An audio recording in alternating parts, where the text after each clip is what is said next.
Nossa proposta para o assunto a ser tratado na manhã de hoje é a respeito da disciplina do pensamento. E nós começamos relembrando um personagem que viveu em torno de 70 anos na sua época, que foi de 469 a 399 a.C. Na realidade, nós temos que considerar os aspectos da contagem do tempo, como nós sabemos, né? Nós utilizamos o calendário gregoriano, que foi instituído pelo Papa Gregório, mas antes dele um que imperou fortemente foi o romano, aonde basta lembrar que essa condição do calendário romano tinha muito aquilo que o imperador desejava. O imperador, se desejasse que o mês tivesse 15 dias, teria 15 dias e ninguém ia discutir com o imperador. E coisas desse gênero, que nós sabemos a respeito de processos ditatoriais ao redor do planeta. Mas interessante que se ele viveu 70 anos ou não, foi um período de existência extremamente considerável pela data que nós colocamos, né? Quase 500 anos antes de Cristo. Seria mais ou menos o que a nossa condição biológica pode suportar sem problema algum na condição atual, né? Nós podemos chegar aos 120, 125 anos. É interessante notar que existe um senhor mexicano, inclusive deu uma entrevista há cerca de um mês atrás, que é considerada a pessoa mais velha no planeta, com 124 anos de idade. Uma pessoa lúcida, claro, né? O organismo está assim, mostra um pouco de debilidade, né? Mas caminha, etc. E chegou a essa condição, provando até por que a situação é possível para todos nós. Mas, enfim, este não é o ponto central, mas sim o que este cidadão que viveu esse período nos trouxe. Ele, ao adentrar no templo de Apolo, em Delfos, no pórtico do templo, havia uma inscrição dizendo: homem, conhece-te a ti mesmo. Nós falamos, evidentemente, do filósofo Sócrates. E demos todo esse ensejo em relação à faixa etária dele, porque se é fato ou não, a realidade que nos mostra uma condição de existência, de vida, de conhecimento, de trabalho em relação não só a si mesmo, mas também ao próximo. Bom, mas buscando esses aspectos de conhecer-se, dado o tema disciplina do pensamento, nós também encontramos uma frase de característica similar, porém em 3.000 anos antes de Cristo, num templo em Luxor, no Egito. E a frase é mais longa, dada inclusive a questão cultural da época, cujos dizeres são o seguinte: homem, conhece-te a ti mesmo. Homem no sentido de ser humano. Homem, conhece a ti mesmo e veja a tua pequenez diante dos deuses. Na realidade, a parte final é um tanto quanto depreciativa em relação à própria criatura, em relação a nós. Mas o aspecto do autoconhecimento é que nos leva às condições necessárias para que nós tenhamos domínio sobre nós mesmos e tenhamos, evidentemente, a disciplina que seja necessária. Bom, mas para isso, para que nós alcancemos resultados efetivos sobre a questão da disciplina, etc., nós precisamos trabalhar os aspectos da renovação, transformação mental. Preferimos até a transformação do que reforma, porque reforma, por vezes, dá um sentido de que nós temos que tirar coisas e jogar fora, quando, na realidade, não é isso que nós fazemos com a nossa bagagem, toda ela conquistada, não só nas reencarnações, mas também nos hiatos, nos períodos que nós ficamos na dimensão espiritual. Todas essas experiências, conhecimento, etc., estão em nós e vêm, por vezes, claro, trazendo boas qualidades, sempre melhores do que qualidades distorcidas, mas boas qualidades, e outras que precisarão ser desenvolvidas ou reeducadas no processo da reeducação chamado de expiação, que na realidade não é punição divina, não é? Mas sim uma metodologia reeducativa para aquele que insiste em manter-se posicionado equivocadamente em determinado ponto. Mas todas essas energias, todas essas experiências nos trazem até aqui.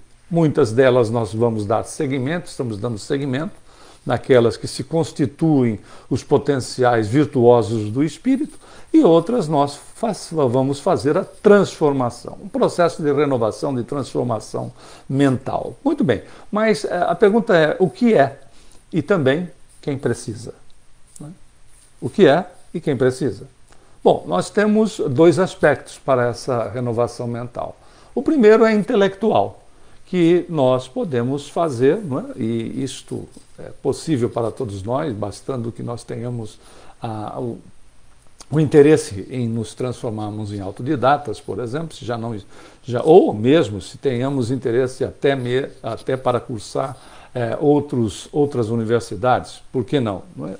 Vai depender de tempo, disposição, etc. Mas, enfim, é a assimilação do conhecimento por meio do estudo.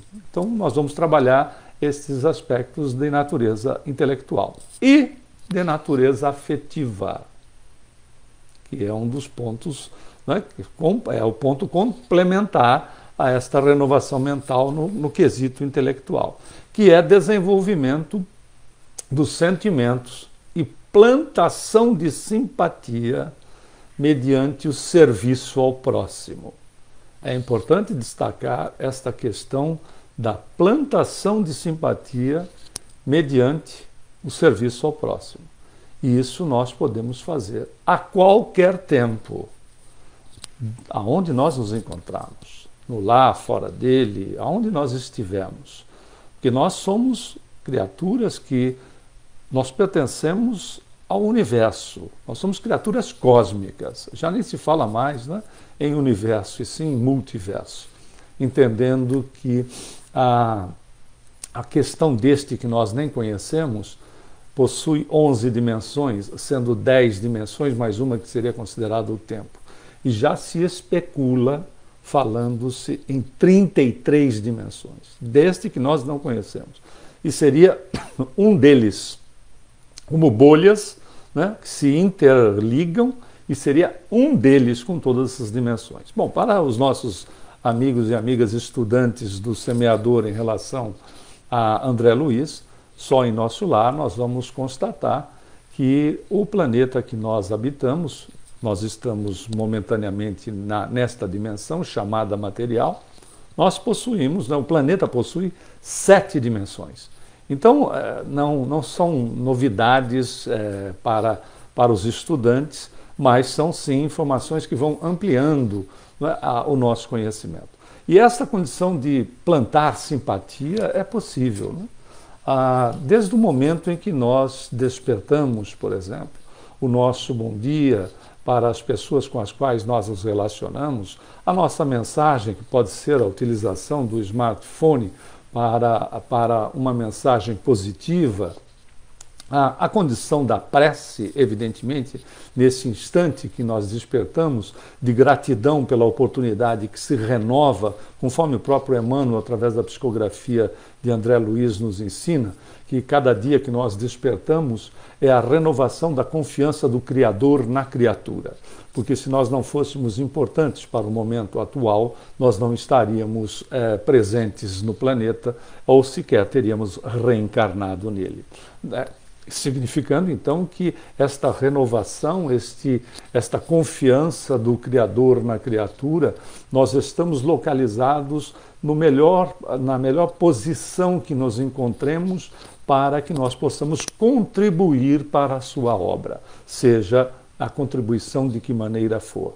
Essa prece, então, de gratidão pela renovação em nós e, ao mesmo tempo, nós já podemos atuar nessa plantação de simpatia no serviço ao próximo através da prece que nós dirigimos de forma intercessória, interceder, né, junto a Deus em favor das criaturas que vivem no nosso planeta e que, porventura, possam estar experienciando situações difíceis, principalmente no momento em que nos encontramos numa prova coletiva. Então veja que esse trabalho de simpatia em favor do semelhante, essas atitudes nossas são possíveis a qualquer momento, desde o despertar, durante o nosso dia, com ações sejam as mais simples possíveis. Muito bem, mas quem é que vai precisar se modificar? Nós trouxemos alguns itens para que nós pudéssemos fazer uns apontamentos sobre quem realmente necessita desta modificação. Inicialmente, quem se sinta infeliz. Né? Que pessoas, então, que necessitem, que precisem se modificar. Né? E claro que nós não estamos generalizando, né? Não serve para todas as criaturas, mas quem se sinta infeliz. Tem mais, sim. Se julgue pouco estimado ou rejeitado, né? Estimada ou rejeitada. Não trabalhe bem. Né? Não trabalhe no sentido do ensinamento de André Luiz Espírito, também pela psicografia do Chico, que diz que nós precisamos fazer para ganhar e não ganhar para fazer, significando que nós temos que colocar amor naquilo que fazemos, seja o trabalho que for, no lar, fora dele, etc. Colocar energias positivas naquilo que se faz. Não trabalhar bem é exatamente trabalhar de uma maneira onde as energias não são colocadas de forma positiva, né? Ou nem são bem colocadas. Fica aquela situação dúbia, ou as energias são colocadas de forma negativa, contribuindo contrariamente àquele que está produzindo, aquele que está entregando o serviço que deve entregar. Outro aspecto, né, quem, né, na relação de quem precisa, quem se afaste dos outros, quem se irrite ou deprima com frequência, pense em prazeres excessivos, só trabalhe por dinheiro ou projeção social. Também pense primeiro em si mesmo, na questão da egolatria. Precise falar ou discutir horas seguidas, principalmente sob pontos de vista relacionados às questões que, por vezes, são de respeito do outro. Precisa haver uma análise de que a nossa opinião ela tem o valor e o peso de uma opinião, e as outras pessoas também têm direito a elas. Aliás, lembrando Voltaire, é significativa essa colocação dele a respeito de opinião. Há uma frase atribuída a ele que diz o seguinte: eu não concordo com nenhuma palavra que você disse, mas vou defender até a morte o direito de você exprimi-las. É interessante, né? O fato de não concordar não significa que o nosso interlocutor não tenha direito de fazer as suas colocações, não tenha direito às suas opiniões, mas também terá o peso de ser uma opinião.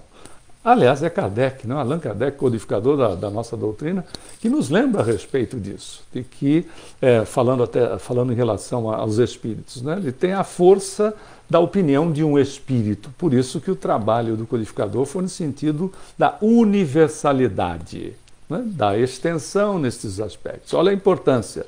Né? A verdade não vem só por uma pessoa.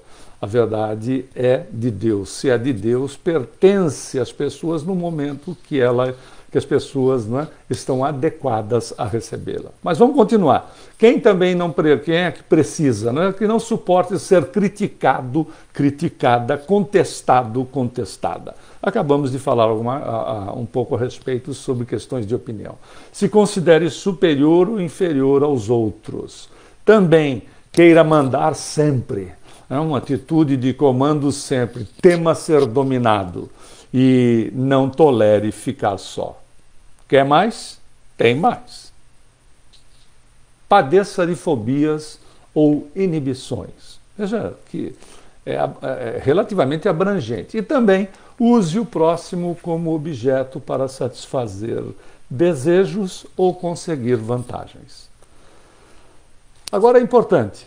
Se você, eu, nós, não nos incluímos em nenhum ponto, por menor que seja, desses que foram colocados, sinto em ter que te comunicar que você reencarnou no planeta errado.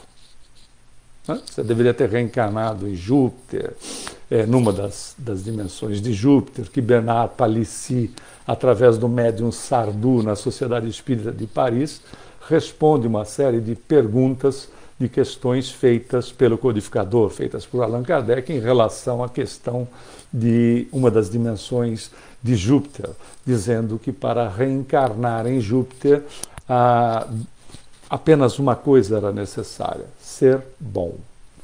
Ponto.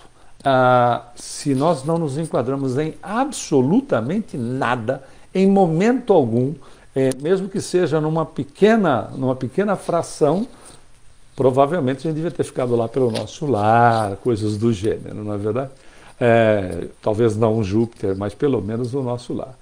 Mas se reencarnamos aqui é porque uma ponta ou outra precisa de algum ajuste, precisa de um trabalho, precisa de um aperfeiçoamento. Até porque, lembrando Emmanuel no livro Justiça Divina, também pela psicografia do mencionado médium, que aliás vai ficar mencionando o nome sempre, o tempo integral em relação às obras psicografadas por ele, que já chegaram a 527, 425 quando ele desencarnou, se encontrou material suficiente para se publicar mais esta diferença toda, mais 102 livros praticamente em cima daquilo que ele havia produzido, de material encontrado, e ainda tem muito material para ser publicado. Então, hoje a quantidade de obras de Francisco Cândido Xavier chegam a 527. E podemos aí ter material mais para uns 50, 100 livros, vai saber, porque se encontrou muita coisa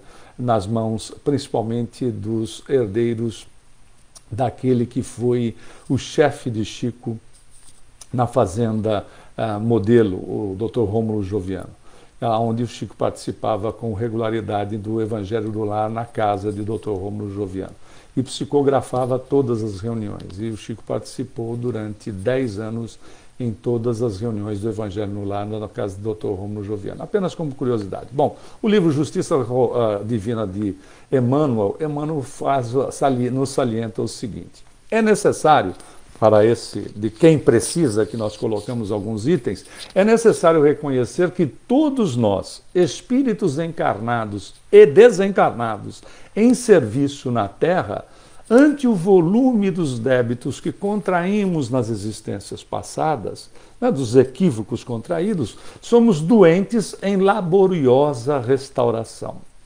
Todos enfermos pedindo alta. É tão incrível esse ensinamento do Emmanuel, porque nós nos lembramos de uma entrevista de Chico Xavier, certa feita, quando ele visitava o Carandiru, a penitenciária do Carandiru, em São Paulo, que em determinado momento de um questionamento feito a ele disse que criminoso é qualquer um de nós que foi descoberto. É interessante, né? Criminoso é qualquer um de nós que foi descoberto. Não que sejam esses crimes graves e coisas, mas são as questões dos equívocos nossos em situações de períodos onde nós estávamos com conceitos desequilibrados em relação ao semelhante, né? Com esse desequilíbrio no que diz respeito ao respeito. Utilizando até a mesma terminologia. Por isso, há necessidade, e nós sabemos dessa condição de alteração, que é de valorização do ser humano, esta alteração de, não planeta, mas de espíritos de expiação, que estão em expiação e provas para a regeneração, que vem acontecendo gradativamente, lembrando que temos, né, o cuidado de prestar atenção sobre esses elementos catastrofistas. Né? Deus nos ama incondicionalmente. E o Senhor que nos ama, segundo Jesus nos levou a refletir, porque Jesus não impunha absolutamente nada, ele colocava os seus ensinamentos fazendo que as pessoas raciocinassem com aquilo que era conhecido na sua época. Lembremos que Jesus, né, passou pelo planeta há mais de 2000 anos. Então nós não podemos fazer anacronismo, pegarmos o conhecimento do hoje e transportarmos para aquele período. Então ele se utilizava do conhecimento daquele período, que, como sabemos, era bastante limitado. Mas ele leva as criaturas a raciocinar com coisas simples e conhecidas da época. Né? Quando ele questiona: qual dentre vós, se o filho lhe pedisse pão, lhe daria uma pedra, e se o filho lhe pedisse um peixe, lhe daria uma serpente? Nem vós fazeis isso aos vossos filhos, que dizer Deus. É a beleza, não é? da questão da divindade para as suas criaturas. Não há necessidade de que o Senhor retire de forma abrupta do mundo para fazer um processo de limpeza e coisas do gênero. Temos que lembrar que o terceiro milênio começa no ano 2000 e termina no ano 3000. Também não vai deixar por 2999 para fazer alguma coisa, mas o fato é que precisamos raciocinar a respeito. O livre-arbítrio impera em nós. O livre-arbítrio produz situações desagradáveis e agradáveis, individual e coletivamente. Lembremos disso. Né? Deus não precisa agredir as suas criaturas. Basta que se espere apenas 150 anos e você renovou uma geração inteira. Então há que se ter bom senso para a análise de informações que, por vezes, são mais voltadas a opiniões de caráter pessoal do que efetivamente doutrinárias. Esses são os cuidados. Mas o que nós precisamos entender em relação a nós mesmos é a questão deste processo de reencarnação em caráter automático. Isto sim é um problema. Não é? E aos poucos não começa a mais condizer com as condições da evolução do espírito, que dissemos precisa ser valorizada. Saímos da condição primitivista do ser, estamos na condição de espíritos em expiação e provas, indo para a regeneração. Veja a beleza do processo. Regeneração não quer dizer que as criaturas serão boas, não é? Mas estão começando a fazer modificações importantíssimas para a condição seguinte, que é de espíritos bons. Então estamos no meio da escala, não? Espíritos bons e, finalmente, os chamados assim superiores ou divinos, aonde nestas regiões e nessas sociedades dos divinos o bem impera, ponto. Não existe nenhuma fração de ignorância, de desconhecimento. Por isso, essa relação dessa disciplina sobre nós mesmos, dessa disciplina do pensar, dessa vigilância recomendada por Jesus, da oração para nos fortalecermos e ampliarmos a capacidade da nossa vigilância sobre nós mesmos, sobre os nossos pensamentos, que nós sabemos que os nossos pensamentos, eles se transformam em atos, eles já são efetivamente atos que nós promovemos quando emitimos um pensamento que é uma onda eletromagnética. E emitimos então o quê? Se é uma onda eletromagnética, nós entendemos que nós estamos emitindo matéria mental. Já existe ação naquilo que se faz e vai nos envolver inicialmente, claro, e vai entrar em contato com mentes que estão em condição de similaridade. Não é de igualdade, porque nós não somos iguais, nós somos semelhantes. Não é? Nós somos iguais perante Deus, mas semelhantes, né? Criaturas únicas. Em questão de similaridade, vão receber estas energias, essa matéria mental, vão assimilar, então tem responsabilidade nossa no envio e vão nos mandar para nós enriquecido do bem ou do mal que nós desejamos. É um agente energético que se coloca na corrente da vida, segundo palavras de Emmanuel, e voltará então enriquecida do material que nós colocarmos, para sermos responsáveis por aquilo que colocamos nas mentes alheias, estejam elas encarnadas ou desencarnadas, que nenhuma diferença faz, né? E também a responsabilidade de recebermos todo o impacto que pode e deve ser positivo. Aí o impacto positivo.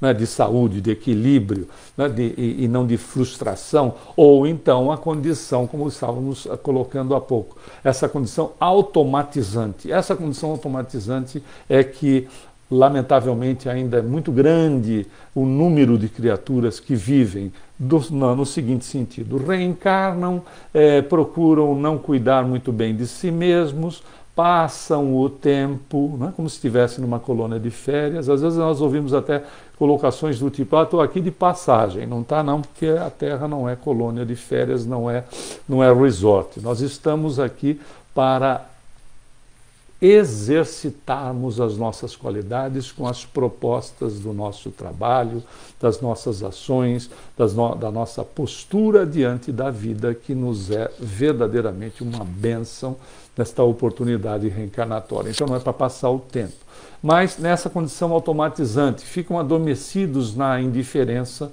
né? Só pensam em bem-estar na vida terrena, desencarnam e vão reencarnar de novo, reiniciando o mesmo procedimento. A pergunta é: há evolução? Sim, claro que há evolução, evidente, mas qual é o grau da evolução? Né? A criatura não vive um processo de conscientização sobre si mesmo e vai evoluir sem sombra de dúvida, mas qual é o percentual dessa evolução? Né? Qual é o grau? Quantos degraus a criatura pode subir?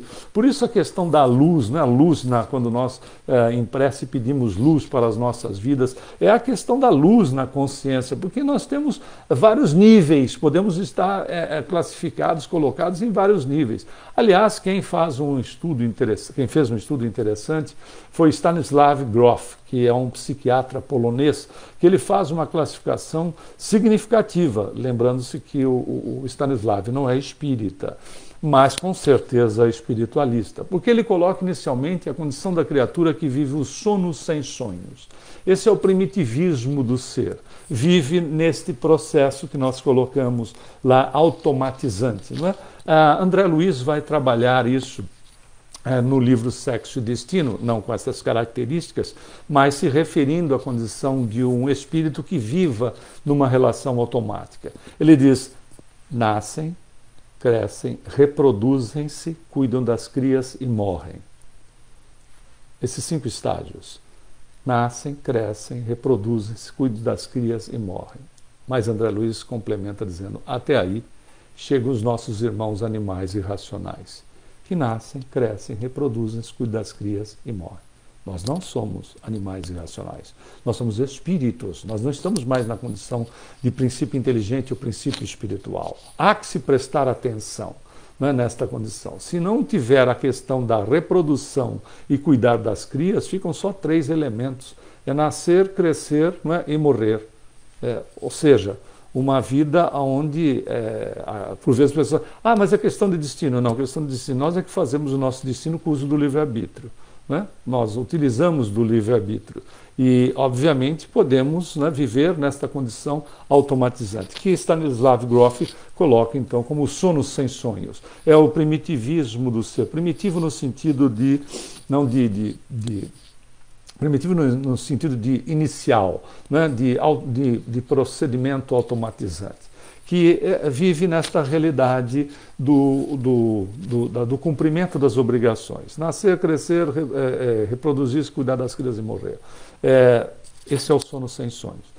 Um segundo estágio tem o sono com sonhos. Nesse processo, nesse ponto, o sono com sonhos, ainda é muito forte a questão do automatismo na criatura. Porém, ela já tem alguns aspectos de certa melhoria, porque ela, nesta condição, apesar do automatismo ser forte, ela vai olhar o céu, mas não vê estrelas, vê pontos luminosos. Não sabe muito bem o que é identificar um camelo de um dromedário, alho de bugalho.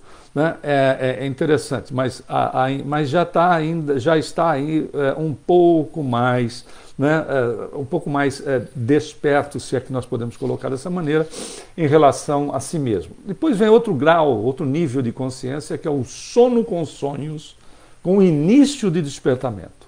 Aí é aquela condição que é simples entender quando nós fazemos uma viagem e despertamos num local, seja na casa de familiares ou num hotel, ou, bom, aonde for, nós despertamos num local que nos é desconhecido. Por vezes, no primeiro momento, nós procuramos nos localizar, mas já é o início do despertamento.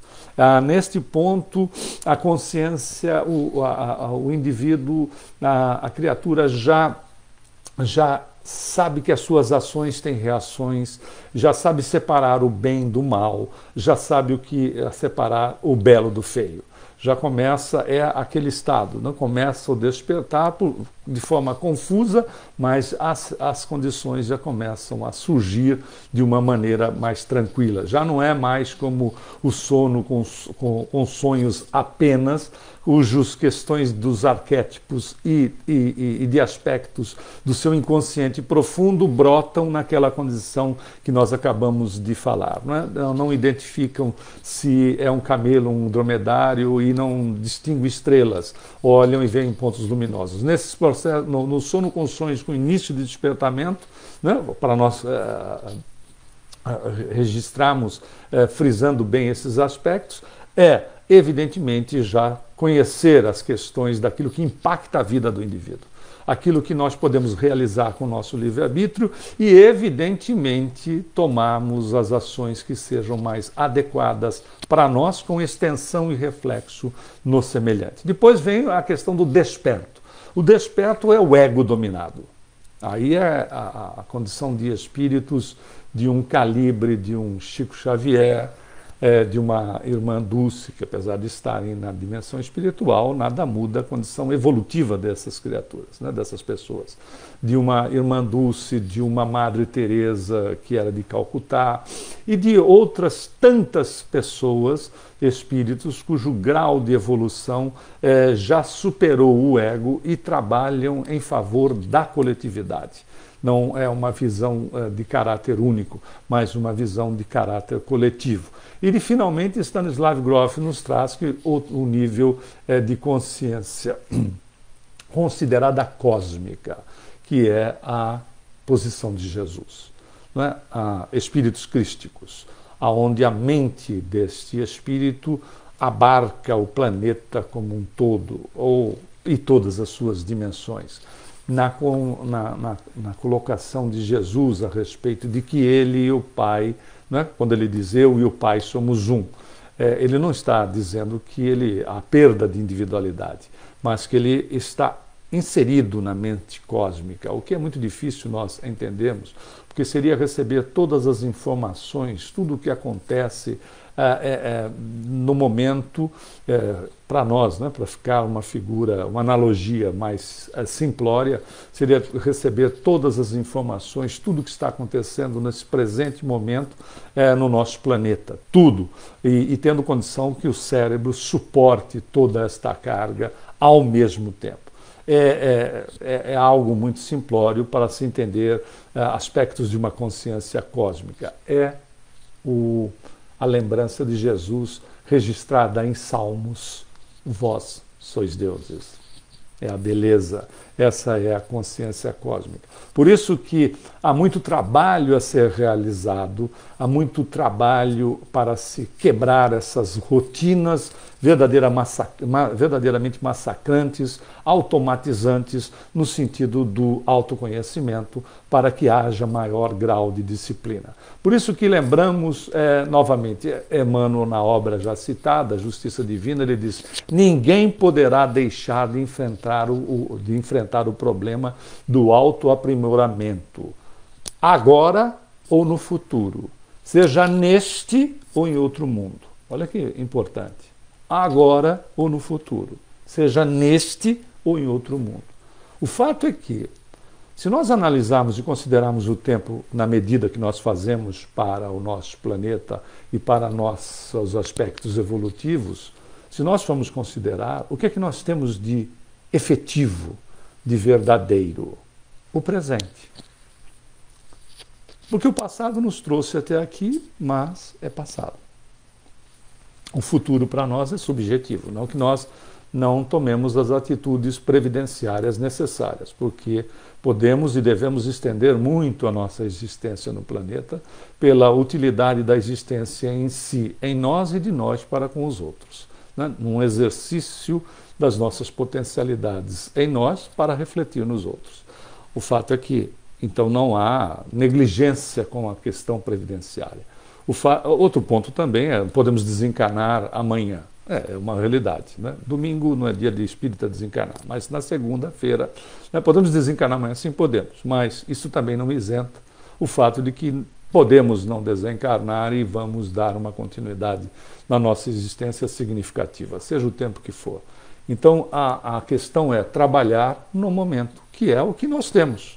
Né? Trabalhar no momento, nesses aspectos de nos disciplinarmos através da vigilância, através do autoconhecimento. Claro, dentro das nossas possibilidades, dentro daquilo que nos é possível realizar no momento. Mais vale o ensinamento de Emmanuel no livro Leis de Amor, que ele diz que quando nós despertamos, olha lá o Stanislav Grof, quando nós despertamos para uma situação que estava em caráter automático, nós já evoluímos. Ou seja, quando nós descobrimos um hábito que seja desagradável, porque o automatismo faz com que nós não tenhamos ideia do que esteja ocorrendo, quando nós percebemos, quando nós descobrimos, não significa que ele foi alterado, mas significa que nós já tomamos consciência dele e podemos colocar o nosso esforço para fazer o processo de autoaprimoramento, para fazer a transformação que seja adequada para nós,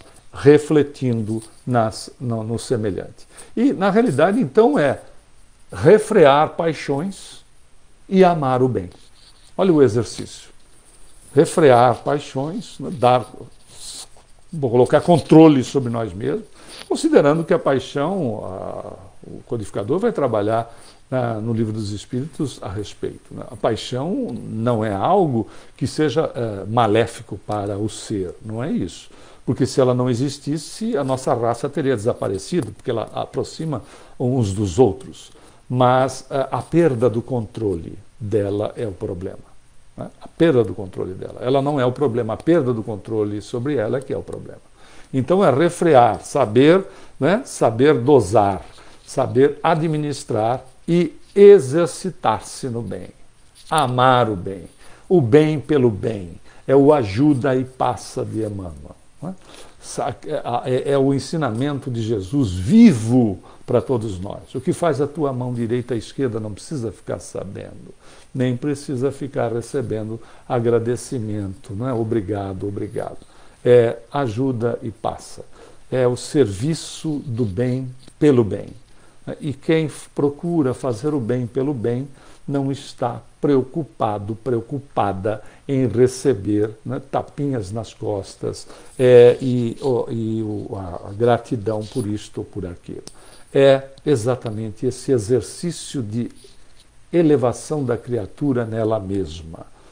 E o que nós, então, podemos fazer? Olha que interessante. É um livro que não é espírita, que é da Karen Horney, que se chama Nossos Conflitos Interiores. Já é um livro antigo, mas que, se você tiver oportunidade, vá buscá-lo para dar uma passada, mesmo que rápida, sobre as suas páginas. Karen Horney é a autora e o título em português é Nossos Conflitos Interiores. A Karen Horney faz algumas sugestões para aquele que busca transformar-se intimamente. E são sugestões interessantes, porque ela diz assim: descubra seus sentimentos e desejos reais. É importante. Crie o seu sistema de valores.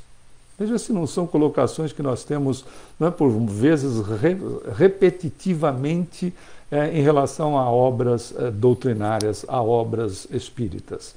Relacione-se com os outros de acordo com os seus sentimentos e convicções. Tem mais.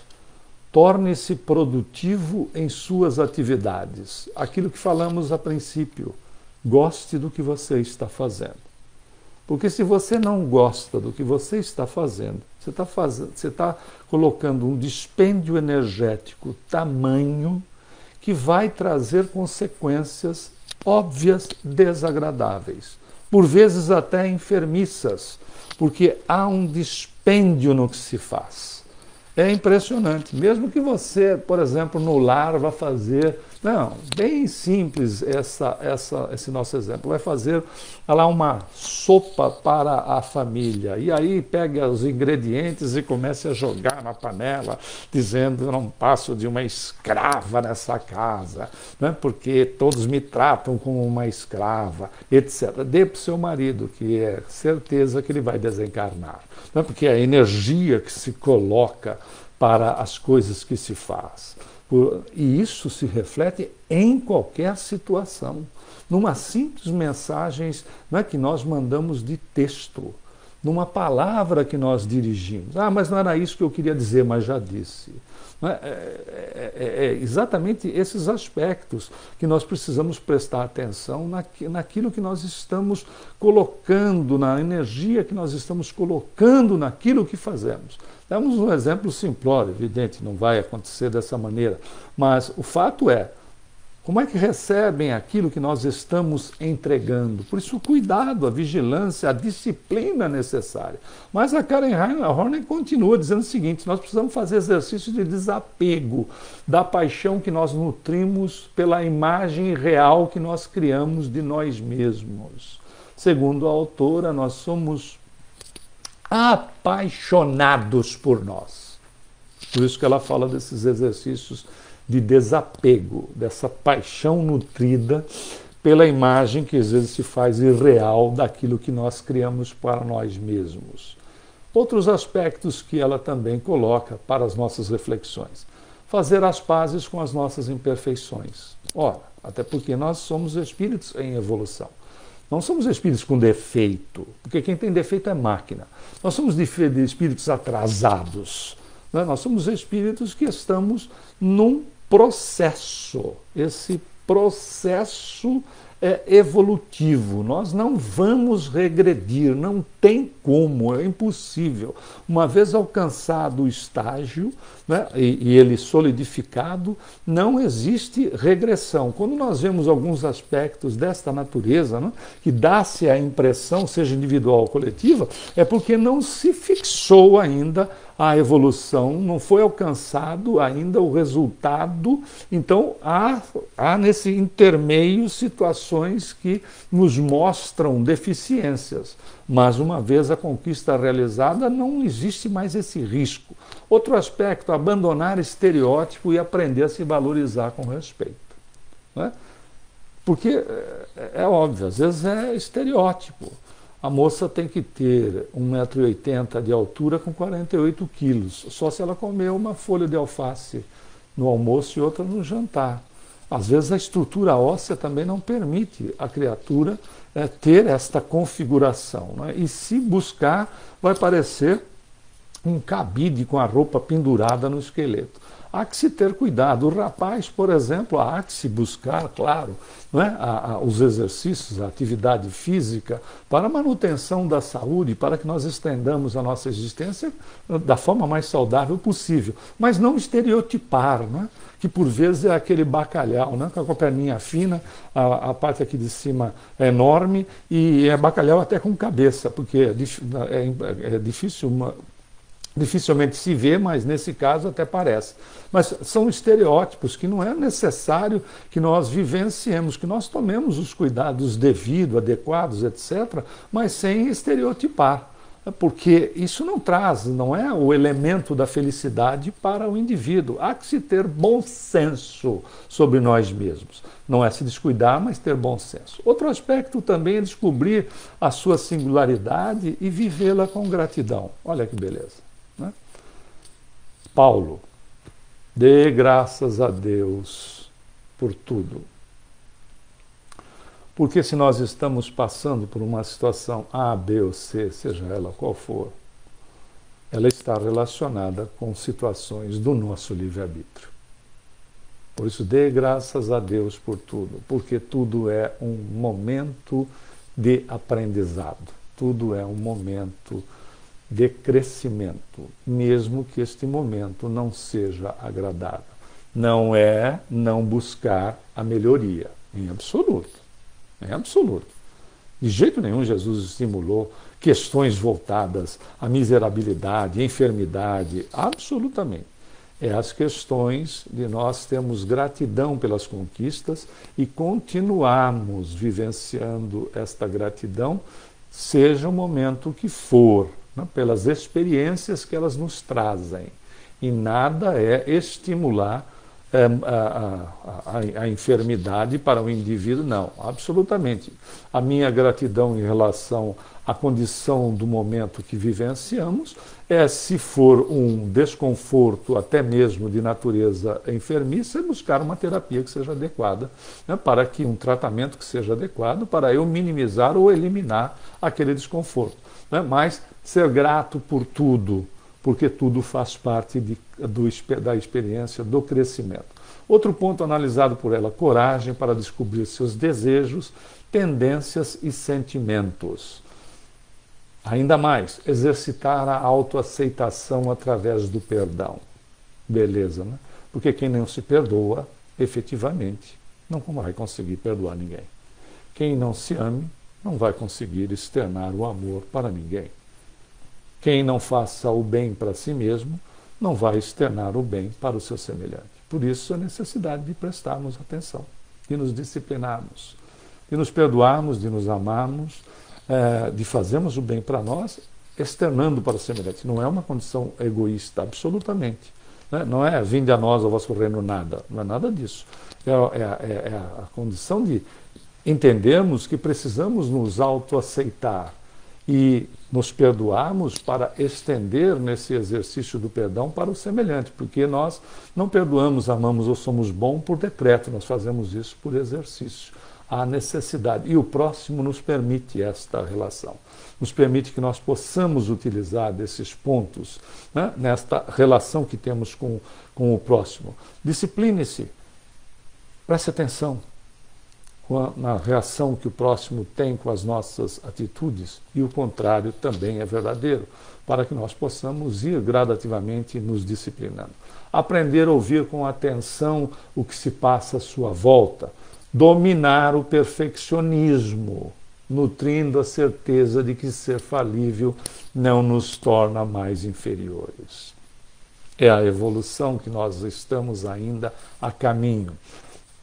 Valorize efetivamente as suas vitórias e descubra as qualidades, acredite nelas, porque todos nós temos, né, e coloque-as a serviço das metas de crescimento. Todos nós temos qualidades, acreditemos nelas, coloquemos elas em ação. Veja se não é uma obra espírita sem que a Karen Horney seja espírita, né? Valorizando efetivamente as suas vitórias, valorize as suas vitórias. Não despreze, mas não permita que pessoas negativas influenciem a sua existência, né? É de direito de cada um ser e viver do jeito que acha melhor, mas também é de direito de cada um procurar a melhoria em relação à sua condição como espíritos, aproveitando o momento para crescer em todos os sentidos e não se limitar diante da vida. Por isso, como é que a doutrina espírita, então, pode nos auxiliar nesse processo de disciplina, de educação da alma? E aí nós encontramos, né, a terapêutica espírita, que nós sabemos, né, nós encontramos no semeador, nós encontramos na casa espírita. Os tratamentos fluidoterápicos ou de passes, as palestras, né, e as reuniões de estudo, a prece, ligação criatura-criador, veículo poderoso de ligação criatura-criador. Também os trabalhos considerados de desobsessão, a água magnetizada ou fluidificada, o evangelho no lar, essa reunião de 15, 20 minutos no máximo, feito no lar, seja individual, seja com outras pessoas da família, né, que aceitem, evidentemente, que estejam integradas nesse processo, ou mesmo individualmente, né, o Evangelho no lar, verdadeiro sustentáculo para nós e de nós para com o semelhante, porque o benefício não está restrito apenas ao nosso lar, mas vai influenciando a vizinhança de uma maneira geral. E, acima de tudo, o trabalho de conscientizarmos dos valores daquilo que somos, né? Quebrarmos estruturas daquelas que somos superiores aos outros, porque não somos, mas também não somos inferiores. Somos, na realidade, criaturas amadas, criaturas de Deus, com potenciais que Jesus já se referiu e nós colocamos a respeito. Né? E ele não coloca só o que está registrado em Salmos do vós sois deuses, ele coloca que nós podemos fazer o que ele faz e muito mais, mostrando o quê? Que os nossos potenciais são inúmeros, são gigantescos e que nós precisamos aproveitá-los em benefício de nós mesmos. Por isso, se nós pararmos para pensar sobre as questões disciplinares em nós mesmos, se tudo é uma questão de escolha, paremos para refletir um pouco. A saída não é educar-se e educar com Jesus. A saída não é a evangelioterapia. Não a evangelioterapia como rota, rumo, luz, farol para a nossa vida. Fazer ao outro aquilo que nós gostaríamos que o outro nos fizesse. Perdoar não 7 vezes, como Jesus se refere a Pedro, mas 70 vezes 7 vezes. Se te demandares a capa, diz Jesus, entrega também a túnica. Se exigires que andes 1000 passos, anda outros 2000. Saia de você mesmo, faça o melhor. Eduque-se com Jesus para educar com Jesus. E esse educar com Jesus é o exemplo. Não é querer fazer conversões, ou como o próprio Allan Kardec nos ensina, não é fazer proselitismo. É efetivamente colocar a luz no velador e não, evidentemente, embaixo do alqueire, como Jesus já nos ensinou, para que ela possa iluminar as criaturas. E essa iluminação está refletida nas nossas ações, nos nossos exemplos. Então, educar-se com Jesus é o evangelioterapia para, com o exemplo, poder auxiliar, educar as pessoas com as quais nós nos relacionamos. A começar da sociedade primeira, que é a sociedade familiar, né? E ela pode estar relacionada às questões das amizades que nós mantemos.